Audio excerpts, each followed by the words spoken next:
السلام عليكم ورحمة الله وبركاته أصحابتي دكتورة جميلة قرون channel aan ku leeyahay YouTube-ka aad baa u mahadsantihiin daawashadiina anigoo idin xiisiya adinku ii xiisteen caawayaan idin wadaa iyo barnaamij cusub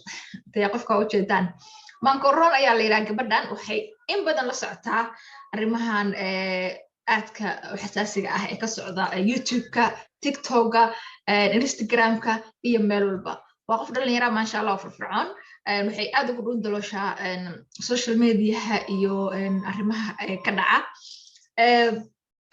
waxaan rabaa inaan caawa ka horeysto arrin xasaasiya oo baryahanba laysla dulmarayay taa oo ahayd xabse queen iyo wiil ay saaxiib ahaayeen oo kala tegay waxay leedahay arrintaa ana aad ugu dhun daleelay anaana raba inaan ka warramo saaxiibadana aan ka dabageeyo maadaama aan la socdo bilow ilaa dhammaad maanka soo dhawaaw andhawahay Jamila Garoon YouTube-kaaga waan ku dhawahay maasha Allah marka anigana waa salaamay meel walba dunida dacaladeeda ay ka joogaan aad u maasan tahay waa kusoo dhaweynaynaa insha Allah YouTube-kaadana cusub ood bilaabi doontaan insha Allah saaxiibada waa loo bandhigi doonaa waana halkaasayna kaala socon doonaan maymuun in badan waxaa la socotaa arrimaha bulshada gaar ahaan YouTube-ka hadday noqon lahayd TikTok-ka Instagram-ka iyo dee social media oo dhan qaabka ay wax uga dhacaan arrintan Nasruddin miya mise Badruddin iyo Queen Xafsa adiga aad ula socday adigana magacaad iga yaqaana balaga tabagay say wax u dhaceen horta maasha Allah Nasruddin iyo Xafso waa laba qof oo dhalinyaro ah isbarteen xiriir dhex maray sida afkooda ay ka cadeeyeen oo sunguru meesha oolin dee labada qof oo dhalinyarada wayna dagaali karaan wayna heshii karaan wayna kala tegi karaan wax walba dhexdooda imaan karo mana dhihi kara maanta xabse qalad weyn aan ku arko maanta sida loo buubuuniyo marka xabse ku weyn waxaa jirto inaa social media meesha aad gacanta saarta ama isha saartaba ay taalo oo aad loogu dhagan yahay saqiir walaa kabiir midda ugu darnaa waxay tahay inay ku dhagayaan dad oo waaweyn maanta falka ayada ay samaysa ama waxaas yarka aad looga daba ordaayo lagu dhagan yahay wax weyn laga dhigaayo tan kaleeto ku soo hartay waxay tahay xabsi ku weyn horto qalad way gashaan dhigi karnaa qalad way gashay laakiin qalad haday gashay qaladka ay gashay wuxuu yahay wiilkaas iyo ayada xiriira dhex maray inay soo dhahdo waa isguursana waa isqabnaa ayagoona isqabin dabadeedna ay dib ka cadeysay inaysan isqabin asiga iyo ayada laakiin taas waxaan dhigi karaa waa mid ayaka iyo ilaahay dhex taalo laga yaabaa inuu ahay guurkooda mid qudbasira ah macquul gal laakiin sida ay soo sheegtay guur xalaala waxay ku sheegtay ninkeedii hore guur xalaala soo maray tiri laakiin sida ayada afkeeda hore ay ku sheegtana waa isqabnaa ku tiri dabadeedna waxay tiri isma qabno kasoo gudub muhiimaddu waxay tahay xabse kuweyn waxa ay tahay ama waxa ay samaysay iyada ilaahay u taalaa dadka ku dhagan oo weliba maamooyin ah ama dad waaweyn ah xabse kuweyn waxa ay sameynayso maanta wax ka daran ay sameeyeen wada ogyahay baartitu waa laga soo sameeyaa haddii loo baahdo marka ay macnaha ay ku dhagan yihiin magacyadooda inaan hadda inta ka sheega ma rabo laakiin way is ogyihiin ay kala dhamaantood فهمتي waxaan arkayay rasmi rays oo raaligelin usoo dirtay xafsa oo leh inkastood adiga aan qalad kaa tabanay haddana raalli ahaaw maxaa ahay dagaalkood muxuu ku bilowday horta qofka haddii aad qalad ka tabanaysid raaligelin way fiican tahay rasmi rays habeenkii oo dagaalka xabsa hadalkeeda ay soo qaadaysana aadan ula socday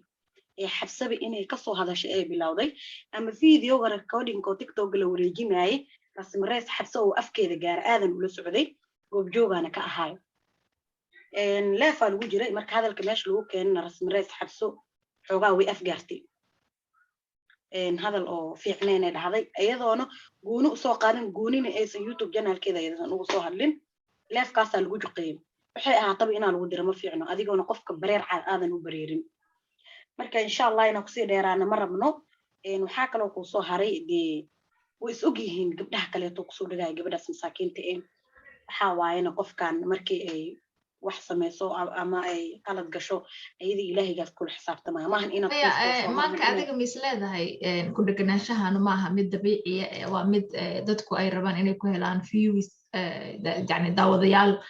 iyo subscribe iyo inay xoogaa yaroo dhaqaala ay ka sameeyaan bishaas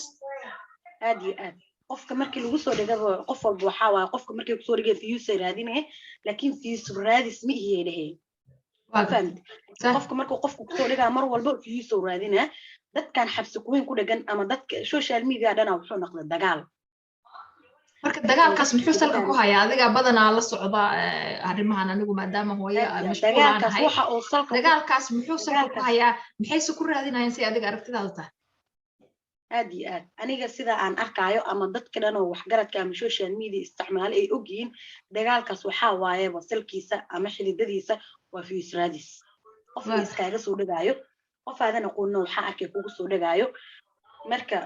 dagaalkaas waxaan dhihi karaa ama xididadaas gadaalo la gaarayo oo views raadis dad waxaad arkay heshiis ku ah tan xabsi kuweyn inay reality tahay dee meelo badan hadda inaan inta ka sheega rabin ayakan ay daawanaya ama og inay reality tahay ama ay sax tahay marka dagaalkaas waxaan ka leeyahay xabsi kuweyn dadka ku dhagan ha ka dagaano please and please gabadhaas dadka ku dhagan ha ka dagaano ma waxaad ka mid tahay taageerayaasha xabsi kuweyn aad iyo aad maxaad ku taageero laakiin waxaan ku taageeray xabsi kuweyn inaysan cidna usoo jawaabin horta maanta inaysan cidna usoo jawaabin waxa ayada ay samaysan wax ayada qaas u ah ama nolosheeda u ah igula saxanta waxay samaysay ilaah kula xisaabtama dadka ka daba dheganaa aniga waxay igu haayaan kuleel iyo qurbo iyo qalad dhanka kale maxaad is leedahay xiriirkaas jacayl ee muddo social mediaha laga wada ogaa ka dhexeeyay Sadruddin iyo Queen Xafsa muxuu inuu dhamaado khilaafkaas uu bilowdo haddana xiriirka uu dhamaado maxay is leedahay waa sababta Xafsa Queen iyo Sadruddin waa laba qof oo isjeclaysa arkayseen isla socday qulubadooda kama warqaba laakiin sida noola soo bandhigay ama aan aragnay labada qofna waa isjeclaa karaan wayna isfahmi karaan wayna kala degi karaan mar walba waa inaan midaas la ogaadaa boqolaal ayaga wax soo hadlaayo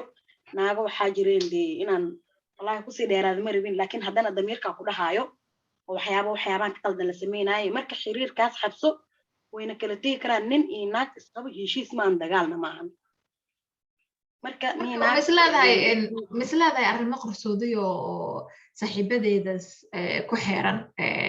hadday rasmi ahaan leedahay hadday kuwo kale oo saaxiibadeed ay ahaan lahaayeen saaxiibadeeda ku xeeran ayaa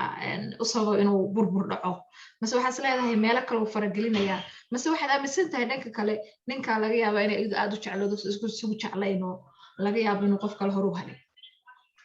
maasha allah meesha aan rabaa horta iga siisay jamiilo abaayo xabsi kuweyn inaan ugu soo diray ama dhankeeda uu ka imaaday ama saaxiibadeeda waxay furfureen ma ahan asiga dhankiisa waayo xabsi kuweyn dhankeeda ma ahan waa Sadruddin dhankiisa arrinta Sadruddin dhankiisa waxay ku tahay inuu asiga ka tagay gabadhaas oo macnaha qaladaadkaas uu ku sameeyay way iska caddahay si gooni aan ogaa maanta inaan inta ka sheegay aan rabin way jirtaa waa gartay marka Sadruddin dhankiisa waaye ninkaasna horta xaqiiqda hadii laga hadlo oo xabsa aan u danaaninin haddana ninkaas waa nin aad u dhaqan xun sabab maxaad ku tiritaa maxaad ku ogaa ku iri waxaa waaye weligaaba waxaad maqasho lama sheego lagumana mahmaaha laakiin waxaad indhahaada ku aragtay hal maaha oo laba maaha oo saddex maahan oo afar ma ahan gabdhaha oo macnaha waxyaabahaas uu ku sameeyey iyo wixii uu gacan qaadabo laakiin maanta madhahay wuxuu ugu sameeyey iyo wuxuu ka dhacay madhahay adigana walaalkiisa Sadruddin fariintan ku diraayo waxay tahay inaad dumarka Soomaaliyeed saas ku sameeysa ma ahan nin ragaata sidaas kuma fiicna waa inaad iska bedeshaa qaladka marka su'aasha ay weydiisaa waxay inuu dhankiisa ka imaaday maxaad u malaynaysaa inuu yani ma dhankiisu ka yimid baa leedahay ma laga yaabaa inay xabsa naftirkeeda qaladaad ay leedahay oo sidaa uu ku dhacay burbur sida meesha tiilay horto xabsa dhankeedana wuu ka imaan karaa laakiin qodobka ugu weynaa mar walba muhiim waa asiga dhankiisa Sadruddin ama kala fogaanshaha sababay Sadruddin dhankiisa waa aad iyo aad waa tahay misleedahay Sadruddinku wuxuu la soo muuqan doonaa qof kale ayana baraha bulshada caanka ah oo la garanayo ayuu la soo shirtigi doonaa oo gabadhan qalbi jab weyn ku sii noqon doonto wuu sameeyay hore u sameeyay taas waa mid uu sameeyay waaba sameeyay jahaan already waa gabadhaas hadda magaceeda ma xasuusto laakiin gabar oo social media ku jirto way laakiin aadaan ugu jiro magaceedana ma xasuusto ayadana dadkana way og yihiin ama habeenkii dagaalkooda dhacay ama habeenkii labaad dagaalkooda dhacaybo maalintii gabar oo video la soo sameeyay marka maqaayada oo caankaana iska deeyo oo maxaa la dhahay gabar walba uu geenayo uma fiicno Nairobi ku taalo dadkana way wada ogyiin wayna wada yaqaanaan marka wax uu hadda ka bacdi keeni doona maba ahanba waa wuxuu sameeyay waa tahay gabadha cusub ma waxay saaxiib ahaayeen Xafsa mase ma way isgaranaynayeen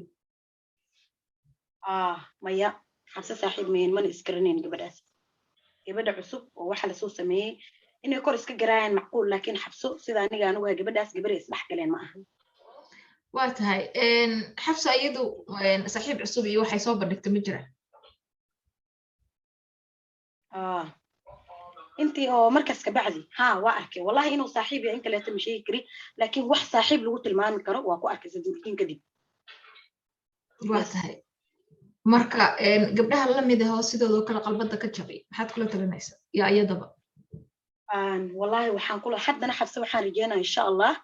inay sii tiigsa doonto horumarkeeda dad badan oo horumarkeeda Xafsa ku xunaana jiraan anigaas aad u jeedid idaheen ku soo dhig laakiin lagama yaabo inaan qof ku soo dhigo ama aan qof si dhaho ama aan waxyaabo badan aan ogaa jiraan oo dad badan oo macnaha dad waxaa jiraan dad loo adeegsado si social media sanadkan kaba socotabo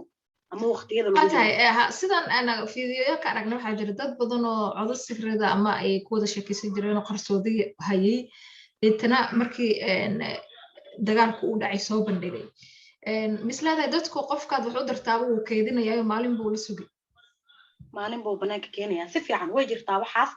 laakiin wixii markuusan dagaalka dhicin dadka heshiis waayo waxyaabo sir waxyaabo kalsooni qofka qalbigiisa marba saaxiibtinimada maxay tahay heshiiska inuu qalbigeeyo ku furan wax walbana aan isdheeyno waxyaabii markaas la isku diro qofkii banaanka keenaa doqon laakiin ma fiicna ma wanaagsan dagaalku meesha uu ku bilowday wixii ka dambeeyay waa inaad soo bandhigtaa laakiin wixii hore inaad soo bandhigato ku faanto ama aad ka dhigato xoog ma wanaagsan waa gartay talada ugu dambaysa siinaysa gabdhaha qalbada ka jaban iyo wiilasha inta wiilal iyo gabdhaha qalbada ka jaban waa jiraan inkastoo dumarka ay u badan yihiin marka gabdhaha waxaan leeyahay hortiina u socda haddii ay dhibaato dhacdo inaa qof aad jacayl la wadaagtid oo kaa tegay inay wax si kaa noqdaan gabarey waxaan ku leeyahay hortaada u socdo marnaba ha u joojinin laba ragcoo sunnaa ka duko ilaahu hadduu shar khayr iyo ay waafaji ilaahu hadduu shar yaan dhinaciga marsi insha Allah qalbigaada uu ka bixi doono haddii uu shar yahay hadduu khayr ku yahan waad heli doontaa ilaahayna wuu ku waafajinaa insha Allah intaas samee waa gabadhii ama wiilkii qalbiga ka jaban intaasaan ka leeyahay waa tahay aad u maasan tahay taasina waxay ahayd meemumaanka oo aan ka wareysanaynay arrimaha brihan leesla dhexyaacayay haday noqon lahayd YouTube TikTok iyo waliba Snapchat taa oo YouTube-ka naftirkiisa Facebook naftirkiisa aad ka arkaysa asxaab fara badan oo wareejinaya taa oo lagu gabadha la leeyahay qof xun bay ahayd ninaan qabinay waa qabaatiray waxyaabaha dhex maray aanan ogeyn qofuus wuxuusan ogeyn kuma dabaabi karo marka maanka waxay u dhuun dolooshay siday sheegaysan ay wax badan ka og tahay arrimahaasi sadrudiin iyo Xafsa Kuweyn balse insha Allah barnaamijyadeena kale ayaanu ku ogaan doonaa ku jeexjeexi doonaa intaa ayaanu kusoo gabagabeynaynaa inaad ku dheereen madoono aad baa u mahadsantihiin tani kulan dambe saaxiibadeeda aan jeclahay adinkoo jecel iyo anagoo jecel nabadino maanka aad baa u mahadsantay insha Allah waqti kulanti dambe oo wacan oo wanaagsan insha Allah